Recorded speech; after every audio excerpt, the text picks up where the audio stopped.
Thank you, Mr. Chairman, and I'd like to thank the subcommittee for holding this important hearing and the witnesses for offering their expertise. Many of the stories that we've heard today about the deadly consequences of some of these AI chatbots are pretty extreme and horrifying. We're talking about suicidality. We are talking about people entering AI psychosis in some circumstances. And I think it's important for us to take a step back as to why and what is driving the openness to these models allowing this to occur in the first place.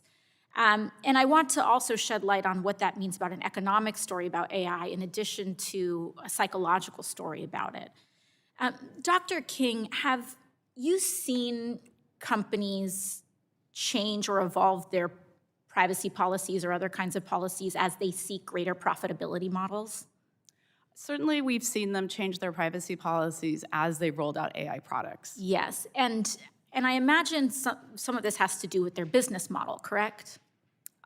Yes. And I think this, when we talk about why AI models are going to such extremes, and some of the extreme outcomes that we are seeing in terms of how people are using AI, in terms of emotional companionship, to, again, extreme cases of suicidality or psychosis, this also, I think, tracks with the pressure that these companies have to turn a profit that they have not yet proven. Just this morning, the Wall Street Journal reported a significant drop in the US stock market with the headline, "AI bubble fears hit stocks." Now, this also contrasts with what we've been hearing from the Trump administration, that the economy in general is thriving. And he's been saying that the economy is booming, but it's only 7 tech companies that are booming: Microsoft, Google, Amazon, and Meta. And they're driving this growth in just one sector, AI.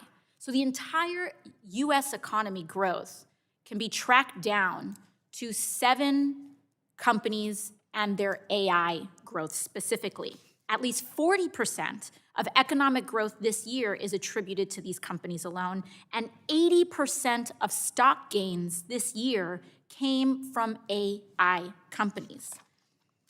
But people are justifying these levels of investment because of the promises that the CEOs make that there will be a return on that investment.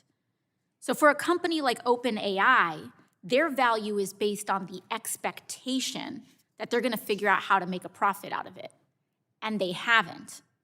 And so generating this increased human dependency that can be mined, because it's not subject to HIPAA, is that correct, Dr. King?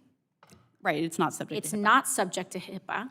So people's deepest fears, secrets, emotional content, relationships can all be mined for this empty promise that we're getting from these companies to turn a profit. And the reason I bring all of this up is because the exposure of this industry and this investment, I fear, has reached broad levels, potentially, of the American economy. When we're talking about 40% of stock growth in the United States being attributed to these companies in the AI sector alone, and that sector has not turned a profit, we're talking about a massive economic bubble. And when we've seen, depending on the exposure of that bubble, we could see 2008-style threats to economic stability. And that pressure is reflected on the extreme lengths that these companies are going to allow unethical human interactions with these chatbots. I say this because I want to say also on the record that should this bubble pop, and I say this for my colleagues here, should this bubble pop, my colleague from Massachusetts mentioned the level of AI lobbying that occurs here in Congress. Should this bubble pop, we should not be entertaining a bailout. We should not entertain a bailout of these corporations as healthcare is being denied to everyday Americans, as SNAP and food assistance is being denied to everyday Americans, precipitating some of the very mental crises that people are turning to AI chatbots to try to resolve in themselves. So I think it's very important that we get on the record and state that. And I'd like to thank the witnesses for offering their insight today. Thank you.